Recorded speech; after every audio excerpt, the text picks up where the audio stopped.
बिस्मिल्लाहिर्रहमानिर्रहीम। अस्सलाम वालेकुम। आपने तो मेरे ख्याल से सीएम साहब ने आपके सामने इस वक्त की जो सिचुएशन है जमशुदा अजला और खैबर पख्तूनख्वा की, वो आपके सामने रखी। इसके साथ हमारे फॉर्मर एम्बेसडर साहब ने, आईजी इम्तियाज़ गुल साहब ने एक्सपर्ट ओपिनियन दिया, और उसके साथ आमिर राना साहब और आमिर रज़ा साहब। मेरे ख्याल से उनकी बात तो क्योंकि बड़े टेक्निकल अंदाज में और जो एक्सपर्ट है इस इशू के ऊपर उन्होंने बात की, बड़ा मुश्किल है, लेकिन मैं आपके सामने 3-4 हिस्सों में बात करना चाहूँगा। एक तो ये हमेशा ये होता है हमारे पाकिस्तान में कि जब क्राइसिस पैदा होने लगता है या आपको लग रहा होता है कि ये इशू इसके बाद क्राइसिस की तरफ बढ़ के आपके लिए बहुत बड़ा मसला बनेगा, तो उस वक्त जब आप बात करते हैं तो उसको इग्नोर किया जाता है तारीख के ऊपर, और वो अवामिल उन हालात के ऊपर गुफ्तगू नहीं होती कि किससे दहशतगर्दी या अमन व अमान की सूरत हाल किस तरह बिगड़ी, इसने जन्म लिया। होता क्या है, फिर डिबेट शुरू हो जाती है हमारी जंग थी कि हमारी जंग नहीं थी। लिहाजा मैं 4 हिस्सों में आज आपसे बात करूंगा। पहला, और पूरे पाकिस्तान से रिक्वेस्ट करता हूं क्योंकि इसको सुने, और मैं हमेशा कहता हूं कि अल्लाह ना करे कि अगर खैबर पख्तूनख्वा के किसी भी जिले में बाजोड़ वजीरिस्तान में आग लगेगी तो इस्लामाबाद और कराची भी उसकी तपिश महसूस करेगा। तो आप न सिर्फ हमें सुने बल्कि हमारे साथ फिर आवाज भी उठाए। तो 4 चीजें। एक ये, मैं 1979 अफगान जिहाद उसके ऊपर नहीं जाता। 9/11 के बाद किस तरह यहां पे जंग शुरू की गई और कितने हमने जनाजे उठाए, वो क्या अवामिल थे और क्या झूठ बोला गया। फिर उसके बाद एक अमन का मरहला आता है, फेज आता है, जब यहां पे लोग काफी अरसे बाद अमन से रहते, एक वो फेज है। तीसरा, जब अमेरिका का अफगानिस्तान से विड्रॉल होता है, एक वो मरहला है। और चौथा, आज की सिचुएशन जो कि हमारे मुस्तकबिल का तयन करेगी। तो इन 4 हिस्सों में आज आपसे बात करूंगा। मैं सीधा आता हूं टाइम जाया किए बगैर 9/11 के ऊपर। मेरे पाकिस्तानियों, आप सब गवाह हैं कि 9/11 पाकिस्तानियों के सरों पे क्यों गिरा। उसमें तो कोई भी पाकिस्तानी मुलविस नहीं था, इसीलिए हम कहते हैं कि जंग हमारी नहीं थी। लेकिन जब एक फोन कॉल आपको आता है और आप अमेरिका के सामने लेट गए और उनकी जंग का हिस्सा बन गए, फ्रंट लाइन स्टेट बन गए, तो ये जंग फिर उसके बाद हमारी बनी, हमारी जंग नहीं थी। 9/11 के बाद पहले आप अमेरिका की इत्तेहादी बने, ओ भाई आप इत्तेहादी बनी। फिर उसके बाद आपने ये किया कि यहां पे दहशतगर्दी शुरू हो गई। जब दहशतगर्दी शुरू हो गई तो फिर अमेरिका के कहने पे, मतलब अगर मेरी जंग है तो मैं अमेरिका के कहने पे इस पे क्यों शामिल हो जाऊं, मैं उनके कहने पे क्यों ऑपरेशन करूं। 2004 में जब पहला ऑपरेशन हो रहा था, और उस वक्त मुझे याद है इमरान खान ने 9/11 के बाद एक डॉक्यूमेंट्री बनाई थी, आप सब भी उसको देख ले, आपको अंदाजा हो जाएगा कि पहले प्रिडिक्ट किया था कि ये जो आपकी पॉलिसी बननी जा रही है ये आपको तबाह कर देगी। वो डॉक्यूमेंट्री थी Islam, Pakistan and Islam through the eyes of Imran Khan. ये आज भी मौजूद है, तकरीबन घंटे की एक डॉक्यूमेंट्री है, जिसमें आपको बताया गया कि जब अमेरिका के आप इत्यादि बनने जा रहे हैं तो किस तरह यहाँ पे दहशतगर्दी भी बढ़ेगी, यहाँ पे नफरतें भी पैदा होगी, यहाँ पे पाकिस्तान की सरजमीन खिलाफ भी इस्तेमाल होगी, जिससे हमारा नुकसान होगा। उस वक्त बात नहीं सुनी गई। 2004 में जब पहला वजीरिस्तान में ऑपरेशन हो रहा था तो उन इलाकों की कुछ रिवायात है, उनसे वो बात हो सकती थी। उन लोगों ने आपसे कोई बात की, मैं मसूद ट्राइब की बात कर रहा हूं। होता क्या है कि आपने कुछ नहीं सुना, फैसला हो चुका था और आपने ऑपरेशन किया। फिर सिलसिला कहां पे बढ़ा, 2004 में ऑपरेशन किया वजीरिस्तान में, फिर वजीरिस्तान में दोबारा ऑपरेशन किया, बाजोड़ में ऑपरेशन किया, खैबर में किया, मोमन में किया, कुरम में किया, औरंगजेब में किया, स्वात में किया, बाजोड़ में किया, आपने फिर बुनेर में किया, दिर में किया, पूरे खैबर पुख्तनख्वा तक आपके ऑपरेशन का सिलसिला बढ़ता गया। यहां तक कि जब आपने आखिरी फैसला किया पीएस के बाद तो आपको रद्दुल फसाद करना पड़ा, जिसका मतलब पूरे पाकिस्तान में छोटे बड़े ऑपरेशन करना था। हुआ क्या, 80,000 जानों का हमने नजराना पेश किया, 7,000 उसमें सिक्योरिटी फोर्सेस की भी जवान है, $120 बिलियन हमने अपना इकोनॉमिक लॉस किया, हमारा कारोबार तबाह, اور ड्रोन हमले भी शुरू हो गए। अगर आप इत्तेहादी हो तो किस तरह एक घर पे, मतलब मैं किसी का इत्तेहादी बना, मेरी सरहद की पामाली करके, न सिर्फ जमीनी बल्कि फिजाई सरहदों की पामाली करके, मेरी मर्जी के बगैर वो यहां पे ड्रोन हमले भी करते हैं। 365 ड्रोन हमले हुए उससे पहले, बल्कि 400 टोटल ड्रोन हमले हुए इन 10-15 सालों में। आपकी जमीनी सरहदों को और फिजाई सरहदों को पामाल किया गया। अब यहां पे आते कि ये हुआ क्यों। असल में एक, अगर हम काम करें आसान, और मैं अपनी जो मलाकन डिवीजन में अब जब ये लहर आई तो मैं जब लोगों को अवेयरनेस दे रहा था, उनसे बात कर रहा था, और जिस तरह अल्लाह का शुक्र है कि फिलहाल तक हम बच गए, तो उसमें एक चीज करें आप, मैं आपको भी कहता हूं, आप अमेरिकन एम्बेसी से तो 9/11 के बाद और उससे पहले की मुलाकातें हैं 2008 तक, आप वो पढ़िए, आप डिप्लोमेटिक केबल्स उठा के देख लीजिए, पाकिस्तानियों से किस तरह झूठ बोला गया, झूठ की बुनियाद पे इस जंग का आगाज हुआ। और उसमें होता क्या है, मेरे पाकिस्तानियों, आपको 2-3 चीजें आपके सामने रख लेता हूं। 2002 में जब खैबर पख्तूनख्वा की हुकूमत बन रही है, एमएमए की हुकूमत आई, जरा उससे पहले आप अमेरिकन सिफारत खानों में मुलाकातें देखें कि हमारी हुकूमतें भी कैसी बनाई जाती है, कि उस वक्त जरूरत क्या है। फिर 2008 की जब वफाकी और सूबाई हुकूमत बन रही थी, तो जरा सुनिएगा, दोनों रहनुमा, एक कौमियत के नाम पे सियासत करने वाले और एक वफाक में सियासत करने वाले, जो सूबे और वफाक दोनों में हुकूमतों में फिर इत्तिहादी भी आ गए, वो 8 से पहले अमेरिकन सिफारत खानों में कितनी मुलाकातें करते हैं, किस तरह डॉलर्स की ऑफर होती है, किस तरह कहां पे कितने ऑपरेशन करेंगे, और फिर उनके पास जाके ये भी कहते हैं कि ये जो फ्लॉप पार्टी है वो उनके नजरियात उनसे मिलते हैं, हम आपके नजरियात से इत्तिफाक करते हैं, इसलिए हम ही इनका मुकाबला कर सकते हैं। फिर फौज के ऊपर भी इल्जाम लगाते हैं, फिर अपने इदारों के ऊपर भी इल्जाम लगाते हैं, मुत्तहिद होते हैं और उनसे मुतालबा करते हैं कि बस चीजें तो ठीक हो गई, हमें सीआईए का एक विजिट कराए इलेक्शन से पहले।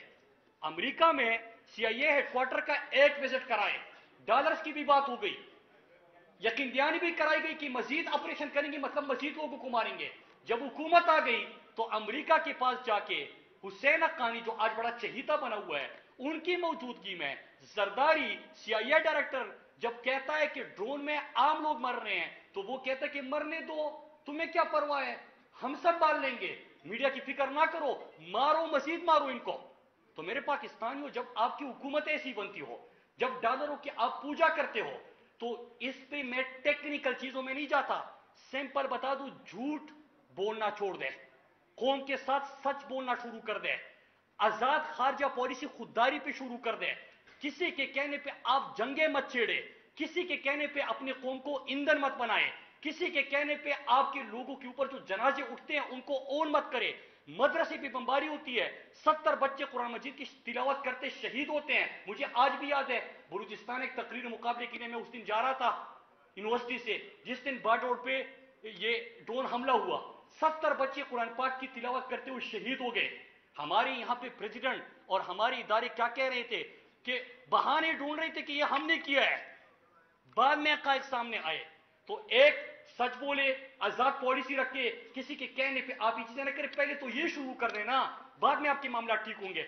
अब ये सब कुछ हो गया, फिर उसके बाद एक और फेज आता है, और इसमें आपको मैं फिर रिकमेंड कर दूंगा कि जो डिक्लासिफाइड डॉक्यूमेंट्स होते हैं अमेरिका में और दुनिया में, सिस्टम क्या है कि हमारे कुछ भी आपको मुतालिया पाकिस्तान में जो बताया गया वो आपकी तारीख है, जो आप लोगों को किताब, किसी भी किताब किसी निरक की, वो आपकी तारीख है, लेकिन सच कभी सामने नहीं आता। हम कभी हकायक लोगों के सामने नहीं लाते कि कौन सी जंग में हम किस तरह गए थे, क्योंकि पहले क्या था, 1979 में मुजाहिदीन थे, 9/11 के बाद अमेरिका जिसके कहने पे आपने जिहाद शुरू किया था, उन्होंने कहा कि ये दहशतगर्द है, आपने कहा कि दहशतगर्द है, 20 साल आपकी मुजाहिदीन, फिर आपके दहशतगर्द, फिर अमेरिका के कहने पे उधर जिहाद, इधर अमेरिका के कहने पे ऑपरेशन। इस तरह नहीं चलता, इस तरह कौमें नहीं चलती, इस तरह मुल्क नहीं चलते, इस तरह लोगों को ईंधन नहीं बनाया जाता। तो एक काम करे, हर 20 साल बाद, 15 साल बाद अमेरिका और यूरोप, इन ममालिक का काम है कि ये अपने डॉक्यूमेंट जो है, जो मुख्तलिफ फैसले होते हैं, वो डिक्लासिफाई करते हैं। तो दहशतगर्दी के हवाले से जितने डिक्लासिफाइड डॉक्यूमेंट्स हैं वो आप सब पढ़िए, आपको अंदाजा हो जाएगा कि किसका इसमें क्या किरदार था और इससे क्या हकायक आपके सामने थे। मैं उसकी तफसीलात में नहीं जाता क्योंकि मुझे हर पॉलिटिशियन का और हर इदारे के सरबराह की तमाम मुलाकातें याद है, लेकिन मैं इतना टाइम नहीं है कि मैं आपके सामने रखूं। अब मैं आ जाता हूं दूसरा फेज। ये फेज हो गया, फिर उसके बाद एक और फेज आता है कि पिछले 4-5 सालों में क्या हुआ कि अमन आ गया, इमरान खान की हुकूमत है, एक ड्रोन हमला नहीं होता, कोई ऑपरेशन नहीं होता, कहीं पे आप धमाके और चीजें नहीं सुनते। आप सुनते हैं तो क्या सुनते हैं जरा, कि आपका वजीरिस्तान के रास्ते से और बाजोड़ के रास्ते से भी आपने आगाज करना था। वजीरिस्तान के रास्ते आपका अफगानिस्तान से ट्रेड शुरू हो जाता है, आप वहां पे नए रूट्स जो है वो खोलना शुरू कर रहे थे। कादरी साहब यहां पे बैठे हैं कि खैबर से कितने ट्रक्स आपके जाने लगे और किस तरह आपका यहां पे बिजनेस बढ़ता गया, ट्रेड बढ़ता गया। अच्छा, ये कौन से टाइम पे हो रहा है? ये उस वक्त हो रहा है जब अशरफ गनी की हुकूमत है। मींस कि हमारा जो पूरा नेशनल नैरेटिव आप उन दिनों का देखे कि Ashraf Ghani pro India government, India उनकी जमीन पाकिस्तान के खिलाफ इस्तेमाल कर रही है, यहां पे ईयू डिसइंफो लैब, अब इतने अटैक्स हुए, क्रॉस बॉर्डर अटैक्स हुए, ये तमाम चीजें आपको बताई जाती थी बार बार मीडिया पे, और आपके ऊपर इसके ऊपर सेमिनार्स भी होते थे, ब्रेकिंग न्यूज भी चलती थी उस दौरान कि प्रो इंडियन गवर्नमेंट है, ट्रेड बढ़ रहा है, अफगानिस्तान के साथ आपके ताल्लुकात ठीक हो रहे हैं, यहां पे आपका कोई ड्रोन हमला नहीं हो रहा, कोई मिलिट्री ऑपरेशन नहीं हो रहा, कोई दहशतगर्दी नहीं हो रही। मलाकन डिवीजन में सिर्फ ईद के 3 दिनों में, आखिरी ईद जब इमरान खान की हुकूमत हटाने से पहले 3 दिनों में 60 बिलियन की आपकी टूरिज्म इकोनॉमिक एक्टिविटी हुई। 3 दिनों में 60 बिलियन स्वात और मलाकन आ गया, टूरिज्म में इजाफा हुआ। आपके बाजोड़ पे और वजीरिस्तान में नए टूरिज्म इलाके भी आप ढूंढने लगे, आपके 20-25 नए टूरिज्म स्पॉट्स आपने खोल दिए। यूएन सेक्रेटरी जनरल पाकिस्तान आता है, पाकिस्तान को क्या कहते हैं कि टेररिज्म से टूरिज्म तक का सफर तय किया, दहशतगर्दी से जाने लगते थे, अब टूरिज्म पे पहचाने जाने लगे।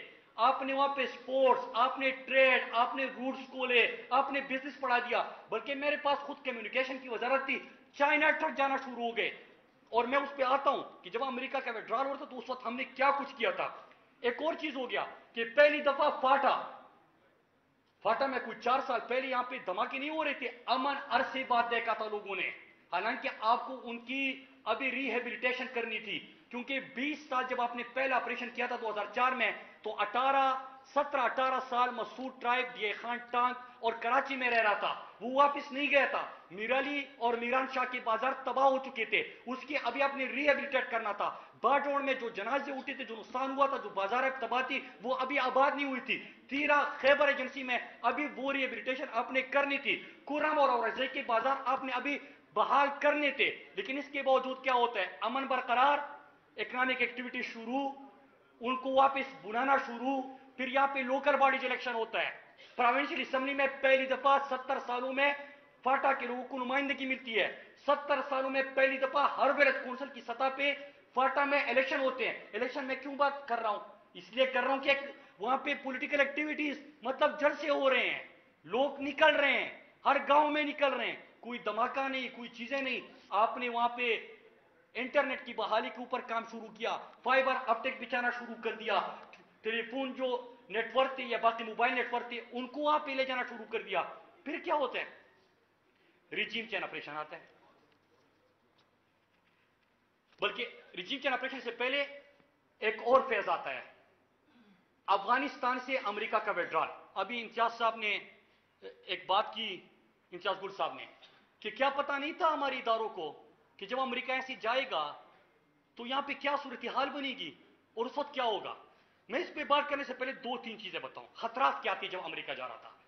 पहला कि जब वो यहां पे जाएगा तो क्या अफगानिस्तान में खला क्रिएट होगी, और यहां पे कोई खला जब क्रिएट होगी तो क्या खाना जंगी शुरू होगी, और अगर खाना जंगी शुरू होगी तो उसका पाकिस्तान पे असर क्या होगा, नंबर 1।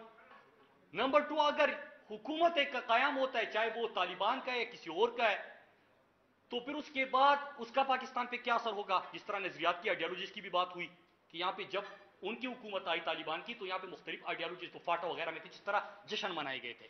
तो दूसरा इसका क्या होगा। तीसरा कि पाकिस्तान के ऊपर, क्योंकि अमेरिका कभी शिकस्त और हार नहीं मानता, हारता हमेशा है, मानता नहीं है। उसके बाद क्या होगा कि ब्लेम गेम शुरू होगा, पाकिस्तान के ऊपर इल्जाम लगाएगा, और जब इल्जाम लगाए तो उससे पहले नैरेटिव बिल्डिंग भी शुरू कर दिया था उन्होंने कि किस तरह शिफ्ट करना है, ब्लेम गेम शुरू करना है, पाकिस्तान के ऊपर ये इल्जाम शिफ्ट करना है, और फिर सैंक्शंस पाकिस्तान के ऊपर, इसके ऊपर भी काम शुरू हो गया था। एक ये था। हमारी क्या तैयारी थी जब हमारी हुकूमत इमरान खान की? उस वक्त ये तैयारी थी कि जो अमेरिका और यूरोप ने सोचा था, पाकिस्तान दुश्मन कुव्वतों ने सोचा था, इमरान खान ने उनका बयानिया तहस नहस कर दिया। उन दिनों में 1-2 महीने मुसलसल इमरान खान इंटरनेशनल मीडिया पे बैठे रहे, कॉलम भी लिखे, मुख्तलिफ दुनिया के मुख्तलिफ इदारों में CNN, BBC वगैरह को इंटरव्यूज दे, पहले से बता दिया कि अमेरिका ये जंग में जाना गलत था, लोगों को मारना गलत था, पाकिस्तान का हिस्सा बनना गलत था, 80,000 हमारे जानों का नजराना दिया, इतने ड्रोन हमले हुए, इतने हमारे इकोनॉमिक लॉस हुआ, ये तमाम चीजें इमरान खान ने बताना शुरू कर दी। तो उनका जो बयानिया बनना था उसको तो तहस नहस कर दिया। दूसरा एक और पेश, मुझे याद है कि जब तारीख का ऐलान हुआ कि अमेरिका जाएगा, तो मेरे पास कम्युनिकेशन की वजारत थी और मैंने एक सेल बनाया था वहां पे। आप संजीदगी कारण देखें उस वक्त की हुकूमत का कि हमारा रशिया के साथ MOU तैयार हो चुका था। ताजिकिस्तान, उज्बेकिस्तान, किर्गिस्तान, तुर्कमानिस्तान, इन मुमालिक के वफूद बार बार पाकिस्तान आ चुके थे। वेल डूइंग पे मेरी भी उनके साथ मीटिंग हो चुकी है। मैं अपने लेवल की बात कर रहा हूं, प्राइम मिनिस्टर लेवल पे तो बहुत कुछ हो रहा था। फिर 8-10 वज़रा की एक team prime minister Imran Khan ने तैयार की और हमारी मनसूबबंदी क्या थी? मुझसे कभी कभार मिनिस्ट्री में सेक्रेटरी साहब भी पूछते थे, जफर हसन साहब थे उस वक्त, वो कहते सर आप तो रोज मीटिंग करते हो कि जब अमेरिका जाएगा तो पिशावर की सखानी बाजार एक दफा फिर तारीख की तरह यहां पे इकोनॉमिक हब बनेगा, ये रूट बनेगा, ये दरवाजा बनेगा सेंट्रल एशिया के लिए। क्योंकि अगर आपने गवादर जाना है, कराची जाना है, जिधर भी जाना है, आपने पिशावर से होके जाना है। पूरा फाटा में रोजगार और तरक्की का एक दौर शुरू हो रहा है। हमारी जो फिजिबिलिटी स्टडीज थी कि हमने चाइना के साथ जो बाकी सेंट्रल एशियन के मुमालिक है, यहां पे रूट क्या होगा, जलालाबाद तक हमारी सड़क 90% कंप्लीट हो गई। मैं उन दिनों की बात कर रहा हूं। ये तमाम चीजें हो रही थी क्योंकि हमें एक रोशन मुस्तकबिल नजर आ रहा था कि अमन होगा, खुशहाली होगी, तरक्की होगी, हम ये करेंगे। लेकिन होता क्या है सर? और इन दिनों में इमरान खान ने जब हुकूमत हटाई जा रही थी, उससे एक हफ्ते पहले भी तमाम आलिम इस्लाम के OIC मुमालिक बुलाए और बात क्या हो रही थी? बात ये हो रही थी कि अफगानिस्तान की और इनकी मदद कैसे करनी है, इनको किस तरह हमने अकेले नहीं छोड़ना, वहां पे खुराक की किल्लत है, उनके ऊपर पाबंदियां है, उनके पास पैसा नहीं है, फंड्स नहीं है, इंसानियत की बात हो रही थी। और उस वक्त क्या हुआ कि जो हमें फंसाना चाहते थे, उन दिनों में 2 महीने में पाकिस्तान की हर जगह पे दुनिया ने तारीफें की, पाकिस्तान को खतूत भी भेजे कि किस तरह अमेरिका की विड्रॉल के वक्त और फिर जब अफगानिस्तान में क्राइसिस आने वाला था तो उसमें पाकिस्तान ने क्या किरदार अदा किया। एकदम से क्या हो गया कि पड़ोसी भी दुश्मन, दहशतगर्दी भी शुरू, हालात भी खराब। होता क्या है? Regime change operation. और रिजीम चेंज ऑपरेशन का मैं आपको बताता चलूं, 2 महीनों का मैं सिर्फ नाम लूंगा, मैं उसकी डिटेल नहीं बताऊंगा, नाराजगी बहुत होती है। सिर्फ महीने का नाम लूंगा, समझ आ जाएगी। होता क्या है कि इमरान खान की हुकूमत को जब हटाने का फैसला होता है तो उससे पहले जून जुलाई में एक इन कैमरा ब्रीफिंग दी जाती है और उसमें जो जो थे वो जरा वो प्रेजेंटेशन याद कराए कि वो प्रेजेंटेशन दिए किसकी तरफ से थे और उसमें अमेरिका के साथ ज्यादा ताल्लुकात कैसे रखने हैं या हमने किस ब्लॉक में जाना है और अमेरिका की यहाँ के जाने से के बाद क्या क्या चीजें होगी। और उसमें यह भी कहा गया, अभी इमरान खान की हुकूमत थी कि इमरान खान को एब्सोल्युटली नॉट नहीं कहना चाहिए था, इमरान खान को एब्सोल्युटली नॉट नहीं कहना चाहिए, वो तो इसे अमेरिका को और इन सबको नाराज कर देते हैं। अब हुआ क्या कि उन दिनों में जब ये हम तैयारी कर रहे थे तो उन दिनों में अड्डे देने की एक खबर में बैनुल अक़वामी जरीदे में खबर आती है कि अमेरिका ने अड्डे मांगे हैं, हुकूमत ने नहीं, किसी और ने कमिटमेंट भी दी है। और फिर उसके एक हफ्ते बाद या 2 दिन बाद इमरान खान से इंटरव्यू होता है और इमरान खान को कहते हैं कि क्या आप अमेरिका को अड्डे देंगे? खान साहब कहते हैं कि एब्सोल्युटली नॉट। फिर उसके बाद क्या होता है? ये तमाम चीजें जो मंजरनामा था वो आपके सामने आ गया कि किस तरह बैनुल अक़वामी ताकतें, अमेरिका, हैंडलर्स, आलाकार, सहूलतकार, ये सारे मुयस्सर आए और इमरान खान की हुकूमत हटाई गई। अब जब इमरान खान की हुकूमत हटाई गई तो खान साहब ने पहले महीने में बार बार आपको कहा, और उससे पहले एक और चीज आप सुने,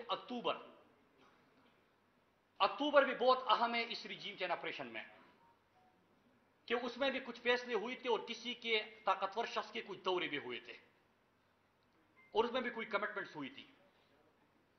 तो फिर जब इमरान खान की हुकूमत हटाई गई तो खान साहब ने पहले महीने में कहा कि यहां पे हालात इकनॉमिक भी आपके खराब हो सकते हैं और यहाँ पे अमन अमान की भी। मई में पहली दफा, और मैं मौजूदा सूरत की तरफ आके अब बात खत्म कर दूंगा, मई में इस तरह हुआ कि जब हमने देखा कि कुछ इनकी सरगर्मियां हो रही है तो पहली दफा मैंने इसके ऊपर बात की तो सबने मजाक उड़ाया कि यार अब तो हर चीज ठीक है, ये कहां से बात कर रहे हैं, जरूरत क्या इसको बात करने की। तो फिर जून जुलाई में ये हुआ कि हमें कुछ सरगर्मियां नजर आई और हमने 4-5 सवाल पूछे। सवाल इसलिए पूछे कि पाकिस्तान में कोई भी आप बात करो ना, मुल्क की मफाद की भी सीजन चलता है कि कब किसके ऊपर गद्दारी के फतवे लगने हैं, किसके ऊपर बगावत के फतवे लगने हैं, एक सीजन चल रहा होता है। तो एक सीजन चल रहा था हमारा, तो लिहाजा मैंने सिर्फ सवाल पूछे। सवाल पहला ये पूछा कि ये बॉर्डर पे तो बाढ़ लगा है, तो जब बाढ़ लगा है तो वहां पे सिक्योरिटी किसकी जिम्मेदारी है, और अगर बाढ़ है जिसपे हमने अरबा रुपए लगाए हैं तो ये सरगर्मियां कहां से हो रही है, और क्या जुलाई में आपके इंपोर्टेड हुकूमत का और किसी और का कोई विजिट हुआ है अफगानिस्तान में, अगर हुआ है तो क्या कमिटमेंट्स हुए हैं। मासूमाना 5-6 सवाल पूछे। उन सवाल का जवाब देने की बजाय मेरे ऊपर FIRs भी हुए, गद्दारी के फतवे भी लगे। सवाल एक से पूछता हूं, दूसरे के हुलिये में बंदे भी सामने आ गए, दूसरे सवाल पूछने लगा तो ये सामने आ गए, यहां तक कहा गया कि झूठ बोल रहे हैं।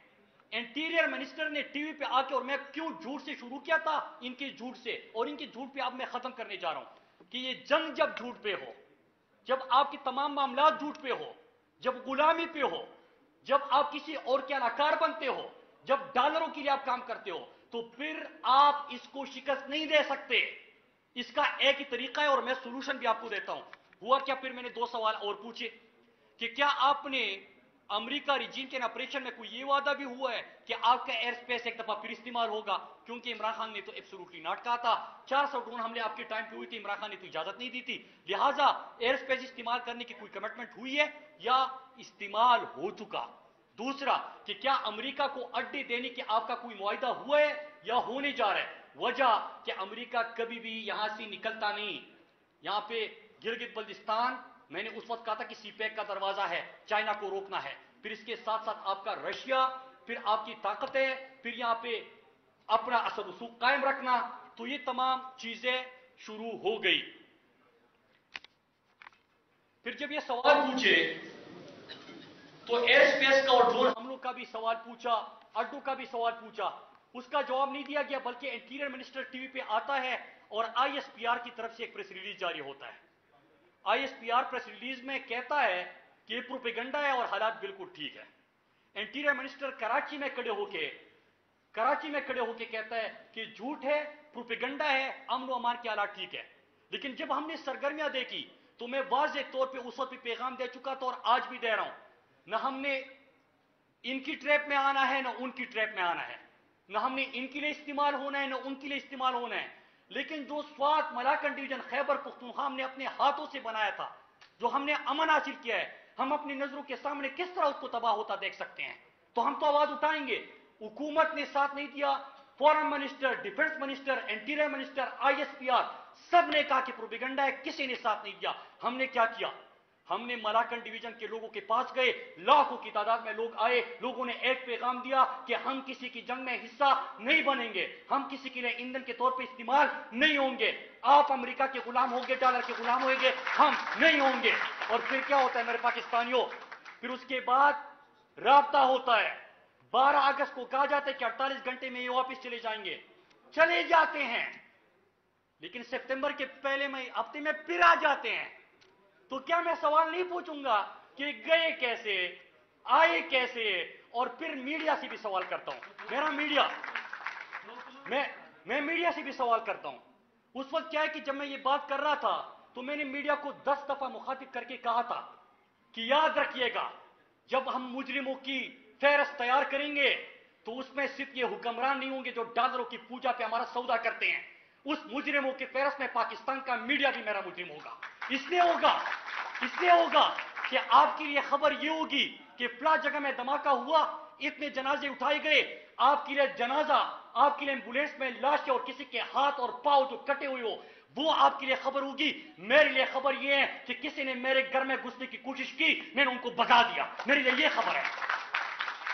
मेरे लिए खबर ये नहीं है कि जब मेरा जनाजा उठेगा, जनाजा रोको, साथ दो, नहीं दिया, لیکن پھر کیا ہوتا ہے, مجھے پتا تھا, میں نے یہ بھی کہا تھا کہ آپ اس کا تحریک انصاف کو, تو جب آپ کی سوچ یہ ہو ملک کی کہ ہم نے ساؤتھ پنجاب میں الیکٹیبلز کو اکٹھا کرنا ہے, ہم نے بلوچستان میں وہ جو لوگ ہیں ان کو ساتھ ملانا ہے, اور خیبر پختونخوا میں کچھ بھی کرے عمران خان کا مقابلہ نہیں ہے, لہٰذا ان کو اور ان کو لڑاؤ, بیچ میں کسی اور کو جگاؤ اور بات کرو. یار شرم کرو یار. جب اس کے اوپر پالیسیز ہو, اس کے اوپر پالیسیز ہو تو آپ کر سکتے ہیں. اور پھر بلیم کس کے اوپر ڈالے؟ 10 سال سے تحریک انصاف کی خیبر پختونخوا میں حکومت ہے. حکومت خیبر پختونخوا کیا کر رہی تھی؟ تو بارڈر مجھے دو تو میں بتا دوں گا کہ میں کیا کر رہا تھا. خیبر پختونخوا حکومت آپ کو امن دیا تھا, خوشحالی دی تھی, ٹریڈ دیا تھا, روزگار دیا تھا, صحت کارڈ دیا تھا, ٹورزم کا فروغ دیا تھا, دیا ہے, دیتے رہیں گے. لیکن بیچ میں یہ جو ڈرٹی گیمز ہوتے ہیں, کسی کے لیے امریکہ کے لیے پاکستان کو استعمال کیا جاتا ہے, یہ ہمارے لیے مسئلہ ہے. پھر ملاکنڈ ڈویژن میں ستمبر میں پھر آ جاتے ہیں, پھر لاکھوں لوگ نکلتے ہیں, پھر ہمارے حالات ٹھیک ہو جاتے ہیں. جب حالات ٹھیک ہوتے ہیں تو میں اور غم میں اضافہ ہوا. غم میں اضافہ کیسے ہوا؟ میڈیا تو خاموش ہے, کیونکہ ان کو تو جب تک جنازہ نہیں نکلے گا, ان کو تو دکھ یہ ہے کہ انہوں نے جنازے کیوں بچائے. اور جو دانشور بیٹھتے ہیں, جب کوئی دھماکہ ہو جائے تو ٹی والے اس کو لے رہتے ہیں, جس کا ہمارے ساتھ کوئی لینا دینا نہیں ہوتا, آپ ان کو دانشور کہہ کے بٹھا رہتے ہیں. ان کا تو سیزن چل رہا ہوتا ہے جب دھماکہ ہوتا ہے, تو سیزن والوں کو کیوں بٹھاتے ہو؟ اصل لوگوں کے پاس جاؤ یار, ان کی بات کرو. اور یہ بات کی جاتی ہے نا کہ سوات والے ملاکنڈ ڈویژن والے نے بڑا کام کیا. میں کنکلوڈ کر رہا ہوں بس 2 جملے, کیونکہ میں وہ خان صاحب کی اسپیچ کا ٹائم دیکھ رہا ہوں تو اس لیے 2-3 منٹ آگے کر رہا ہوں. تو پھر اس کے بعد جب یہ ہوا اور سپتمبر میں پھر ہم نے, اللہ کا شکر ہے کہ لوگ کھڑے ہو گئے, لاکھوں کی تعداد میں کھڑے ہو گئے. تو دکھ کس چیز کا ہوا کہ جو تحریک ہم نے اٹھائی, لوگوں کو شعور دیا, اور دنیا کی تاریخ میں, پاکستان کی تاریخ میں نہیں, دنیا کی تاریخ میں پہلے آپ کو یہ مثال نہیں ملے گی کہ آپ نے بغیر ہتھیار اٹھائے, آپ نے اتنی بڑی دہشت گردی کی لہر جو آنے والی تھی اس کو شکست دی ہوگی. اس کے اوپر اب کیس اسٹڈی ہے, یہ کبھی آپ کو اس کی مثال نہیں ملتی. لیکن دکھ یہ ہے کہ جس پہ وہ ناراض تھے, یہ والی بھی مجھ سے اسی پہ ناراض ہے. وہ بھائی تو میں نے تو امن برقرار کیا اپنے لوگوں کے ساتھ کھڑے ہو کے, تو وہ تو ناراض ہے تو سمجھ آتی ہے, تو آپ بھی کیوں ناراض ہو یار؟ آپ کو سمجھ آتی ہے اس چیز کی؟ مجھے تو نہیں آتی. تو اب ایک طریقہ اور ہے اس کو روکنے کا, کہ جس طرح وزیرستان والے اس وقت سڑکوں پہ ہیں, بنو والے سڑکوں پہ ہیں, تو ہم ہر پاکستانیوں کو کہتے ہیں کہ آپ بھی نکلو, ان کے ساتھ کھڑے ہو جاؤ. ہم کسی کے خلاف نہیں ہیں, ملک ہمارا ہے, گھر ہمارا ہے. اللہ نہ کرے اگر دھماکے ہوں گے نا یا پھر بے گھر ہوں گے تو ہم تو بھگت چکے ہیں. ہمارے ساتھ جو ہونا تھا, گھر لگنے تھے لگ چکے, تباہ ہونے تھے تباہ ہو چکے. ہم نے تو عرصے بعد امن دے کے ہم تو نہیں کرنے دیں گے کسی کو اپنا امن تباہ, چاہے کسی کی جتنی بھی بڑی لڑائی ہو, جتنی بھی رجیم چین آپریشن ہو, جتنی بھی ڈالروں کے وعدے ہو, کچھ کرو یار, غلامی کرنی ہے کرو, امریکہ کے ڈالر کی پوجا کرنی ہے کرو, ان کے غلام بننا ہے بنو, لیکن میری قیمت پہ نہیں, میرے لوگوں کی قیمت پہ نہیں, یہ ہم نہیں کرنے دیں گے. اور پھر اس کے ساتھ ایک اور آخر چیز, جو وزیرستان بنو والے کھڑے ہیں, میں ان کی نہ صرف حمایت کرتا ہوں بلکہ میں 3 دن سے روزانہ کی بنیاد پہ اپنے کارکنان کو بھی کہتا ہوں کہ پارٹی لائن سے ہٹ کر نظریے بات میں, اپنے اپنی لیڈر پسند بات میں, اپنے پسند ناپسند بات میں, امن ہوگا تو میرا اور آپ کا ایک ہے, اللہ نہ کرے جنازہ اٹھے گا تو میرا اور آپ کا ایک ہے, گھر اجڑے گا تو میرا اور آپ کا ایک ہے, بے گھر ہوں گے تو میرا اور آپ کا ایک ہے. ہم نے اکٹھے رہنا ہے. یہ جو 5, 10, 15, 20 لوگ جو بند کمروں میں ہمارے فیصلے کر کے باہر دنیا سے کرتے ہیں, انہوں نے کچھ نقصان ان کا نہیں ہونا, لہذا اکٹھے سب نے کھڑے ہونا ہے. اور دوسرا, بس میں اپنی باتیں اس پہ ختم کرتے ہوئے یہ کہتا ہوں کہ اس وقت آپ دیکھیں کہ وزیرستان باجوڑ سے لے کے بلوچستان گوادر اور پھر گلگت بلتستان, پھر وہی سوالات ہے کہ ریجیم چین آپریشن کے بعد ایسا کیا ہوا. امریکہ سے کچھ کمٹمنٹس, امریکہ کی مرضی پہ حکومت میں آنا, امریکہ کو خوش کرنے کے لیے اقدامات کرنا, اور جو عمران خان نے اشرف غنی کے ٹائم پہ جو کہ اینٹی پاکستان اور پرو انڈیا گورنمنٹ تھی, ان کو انگیج کیا تھا, تو آپ کا فرزند زرداری اس وقت افغانستان کا وزٹ ہی کیوں نہیں ہوتا؟ کیا وجہ ہے؟ پوری دنیا میں مارکو پولو بنا ہوا ہے, افغانستان آپ کیوں انگیج نہیں کرتے, بات کیوں نہیں کرتے, آپ کیوں نہیں ملتے؟ جب آپ کی امن اور ترقی کی مثال دی جاتی تو, اور سوات ملاکنڈ ڈویژن, سی ایم صاحب یہاں پہ بیٹھے, جتنا انہوں نے وہاں پہ کام کیا ہے, تو مجھے یاد ہے ان کی خیبر پختونخوا میں حکومت تھی وزیر اعلیٰ تو یہ ابھی بھی ہے، لیکن جب ہماری وفاق میں حکومت تھی تو یہ ادارے بھی بلا کے مجھے کہتے تھے کہ جو سوات سکسیس سٹوری ہے اس کے اوپر آپ ہمیں بریف کریں اور بتائیں کہ کس طرح ہم یہ ماڈل ریفلیکٹ کر سکے بلوچستان میں، اور بلوچستان میں بھی وہ سلسلہ ہم نے شروع کیا۔ کیا وجہ ہے کہ آج بلوچستان میں دو جو مختلف ہیں، ایک بلوچ والے ہیں اور دوسرے جو اس سائڈ والے ہیں، وہ دونوں بھی آپ کے خلاف اکٹھے ہو کے آپریشن کیوں کر رہے ہیں؟ آج پاکستان کی حمایت کرنے والی افغانستان کی حکومت کے خلاف آپ کی طرف سے بیانات کیوں آتے ہیں، انگیجمنٹ کیوں نہیں ہے؟ آج اپنے لوگ جو آپ سے سوال کرتے ہیں، آواز اٹھاتے ہیں، ان کو آپ انگیج کیوں نہیں کرتے، آواز کیوں نہیں اٹھاتے؟ جب آپ کو نشاندہی کی جاتی ہے تو آپ ٹی وی پہ آ کے یہ کیوں کہتے ہیں کہ پروپیگنڈا ہے، جھوٹ ہے؟ جو بندہ مطلب سمپل ہے نا، جنگ روکنا، امن برقرار رکھنا ضروری ہے، کہ جب ایک دفعہ خراب ہو جائے اور مارنا ضروری ہے، تو نقصان کیوں کرتے ہو؟ تو پھر ساتھ میں یہ چیز ہے، تو ہماری یہ سوال ہے، یہ ہمارا موقف ہے، اور ہم کیا کریں گے اس کے ساتھ؟ ایک تو خیبر پختونخوا حکومت جس طرح ڈیل کر رہے ہیں، اب ٹی وی پہ تبصرے بھی شروع ہو گئے کی طرح خیبر پختونخوا وہ ہیں یہ ایسی چسکے لے رہے ہیں، مطلب جنہوں نے جو کرنا ہے نا، انہوں نے جو کمٹمنٹس دیا اسی کے اوپر جا رہے ہیں۔ تو اصل چیزوں کے اوپر ہم نے فوکس کرنا ہے، اور علاج اس کا ایک ہے۔ ملاکنڈ ڈویژن اور سوات میں جس طرح لاکھوں لوگ نکلے اور انہیں مثال دی کہ بھائی ہم یہ چیزیں نہیں چاہتے، ہمارے سروں پہ بات نہ کرو، پھر کہتے کہ نا انہوں نے سوات والوں نے ویلکم کیا تھا، سوات والوں نے کبھی کسی کو ویلکم نہیں کیا تھا، اس وقت ہم بچے تھے، اب سمجھ آ گئی ہے، اب سمجھ آ گئی ہے، کسی نے ویلکم نہیں کیا تھا۔ تو ہمارے سروں پہ یہ گیم ہے، آپ مت کھیلو، پاکستان کو آگے بڑھنے دو، پختونخوا کو آگے بڑھنے دو، ہمارے قبائلی اضلاع کو بڑھنے دو، وزیرستان کو جینے دو، باجوڑ کو جینے دو، کرم کو جینے دو، اورکزئی کو جینے دو، ہمارے مومن اور خیبر کو جینے دو، ملاکنڈ کو جینے دو، پاکستان کو جینے دو، اور پاکستان کو آگے بڑھنے دو۔ آپ سب کا بہت